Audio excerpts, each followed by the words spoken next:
नमस्कार, मानस मिश्रा वाली news nation में आप सभी का बहुत बहुत स्वागत करता हूं। अविमुक्तेश्वरानंद एक ऐसा नाम जो इस वक्त सुर्खियों में है। प्रयागराज में गए और नहाकर वापस मतलब स्नान नहीं किया, वापस चले आए।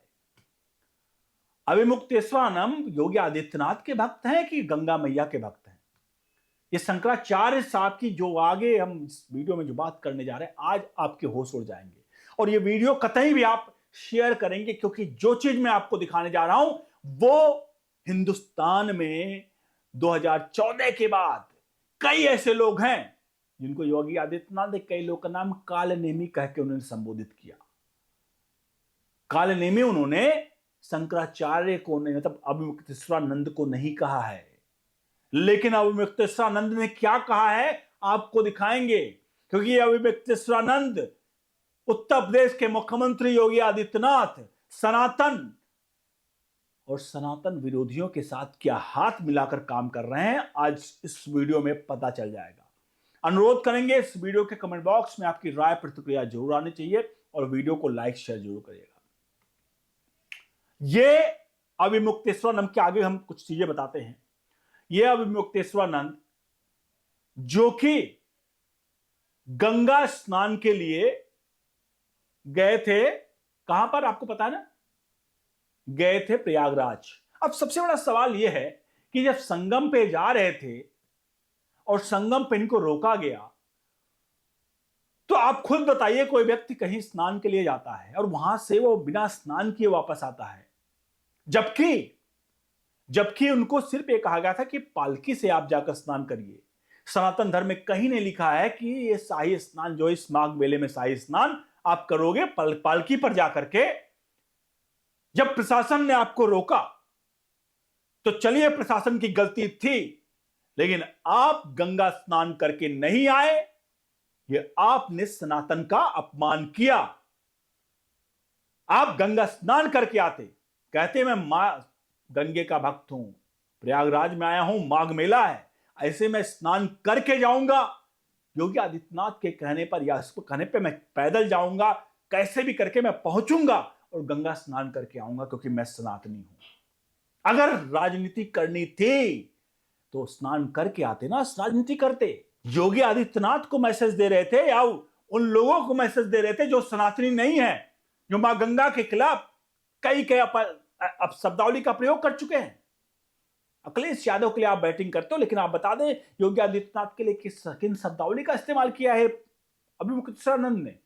योगी आदित्यनाथ को औरंगजेब का बेटा कहा है, औरंगजेब का बेटा कहा है।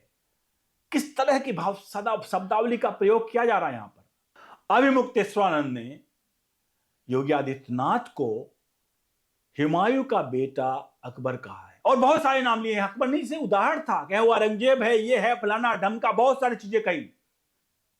अब आप खुद सोचिए कि इस पूरे प्रकरण पर योगी आदित्यनाथ ने क्या गलत किया है 2017 के बाद।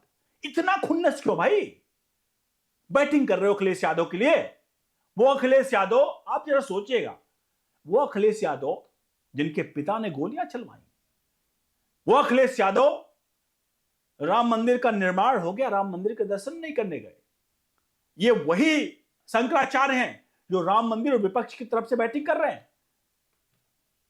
राम मंदिर का विरोध कई जगहों पर इन्होंने भी किया है, और हम और आप कहेंगे कि भैया अविमुक्तेश्वरानंद हैं, वो प्रभु हैं। क्षमा कीजिए, सनातनी मैं हूं, सनातनी मैं भी हूं। कतई भी आपका अपमान करना या आप कुछ करना, मैं अपमान नहीं कर रहा हूं। जिस तरह आप शब्दावली का प्रयोग कर रहे हो, उस शब्दावली का प्रयोग मैं भी कर रहा हूं।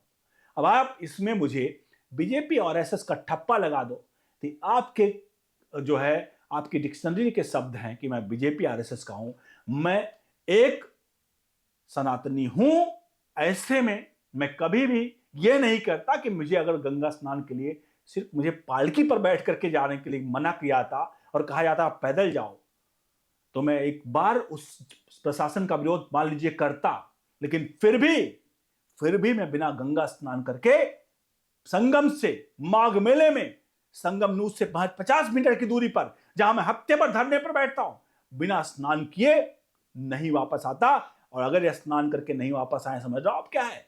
ये खेल खेल रहे हैं, लेकिन ये खेल असल में मां गंगे का स्नान है, सनातन का स्नान है। ऐसे शंकराचार्य क्या देश को चाहिए, क्या सनातन को चाहिए? सवाल जरूर इसका जवाब दीजिएगा। बहुत सारे लोग आए हैं कहीं नहीं, राजनीतिक बैलेंस बनाने का प्रयास करते हैं कि नहीं ये नहीं होना चाहिए, यार सनातन है और शंकराचार्य उनकी मान रखना चाहिए। मान रखना चाहिए नहीं रखना चाहिए ये अलग विषय है। गंगा स्नान ना करके आपने सनातन का अपमान किया है, यह बात आपको एक्सेप्ट करना पड़ेगा। सरकार कभी सनातनी नहीं होती है, सरकार सरकार होती है, लेकिन एक संत जो है वो सनातनी होता है। और संत का कर्तव्य है कि अगर वो गंगा स्नान के लिए गया है, कितनी भी बीच में बाधाएं आए, लोग हिमालय पर जाकर तपस्या करते हैं, ऋषि मुनि कहां कहां तपस्या करते थे। ऐसे में वो रूट करके चलने लगे। और खासकर मां गंगा के लिए और भगवान के लिए तो कतई भी सनातन के लिए ये आइडियल कंडीशन नहीं होती। लेकिन आज शंकराचार्य ने यहां बता दिया, जो कि शंकराचार्य पर भी उनका सवाल है, कोर्ट में भी मामला है। हालांकि कोर्ट के मामले पर मैं नहीं जाऊंगा, क्योंकि कोर्ट, सब लोग कहते हैं कोर्ट कौन होता डिसाइड करने वाला? शंकराचार्य। सही बात है, कोर्ट कोई नहीं होता डिसाइड करने वाला। लेकिन कोई व्यक्ति को अगर अपने आप को कहे कि मैया मैं इस पद का दावेदार हूं, मैं ही शंकराचार्य हूं, अगर कोई विवाद लेकर जाता है कोर्ट में, तब कोर्ट कहेगा कि भाई ठीक है आप शंकराचार्य हो, तो क्या आपके पास सबूत है कि आप शंकराचार्य हो? कोर्ट डिसाइड, कोर्ट उनको पद भी नहीं दे रहा है, कोर्ट ये कह रहा है कि आप शंकराचार्य हो, तो भैया पेपर दिखा दो। आपके पास पेपर है नहीं, आप कह रहे हो कि हमारे जो गुरु थे वो गुरु ने हमको अपना शिष्य नहीं बताया, तो किसी को अपना शिष्य नहीं बताया। अब किसी को अपना शिष्य नहीं बताया तो मैं ही शंकराचार्य हूं। अरे वाह, अगर किसी ने किसी को शिष्य नहीं बनाया तो हर कोई शंकराचार्य होगा? सवाल है, इस सवाल का जरा सोचिएगा और क्या कह रहे पूरे मैटर पर आप बताइए। योगी आदित्यनाथ के लिए आप दो शब्द देखिए। क्या शंकराचार्य का जो विरोध है विचित्रानंद का, क्या ये विरोध योगी का है या अखिलेश यादव के समर्थन का है? क्या ये विरोध राम मंदिर निर्माण का है? क्योंकि हर बार ये संघ का, आरएसएस का, मोदी का, अगर आपको लगता है, बहुत सारे लोग कहेंगे ये गौ हत्या को लेकर उठा रहे मुद्दे, उठाइए, गौ हत्या पर मुद्दे उठाए जाने चाहिए, सरकार को घेरा जाना चाहिए। लेकिन ये इसका मतलब ये नहीं है कि आप गौ हत्या की आड़ में राम भक्तों पर गोलियां चलवाने वाले लोगों के साथ हाथ मिला करके आप ये कहो कि हम सनातनी हैं। न, कतई नहीं। आप ऐसे में आपके ऊपर एक बड़ा सा क्वेश्चन मार्क जरूर बनता है।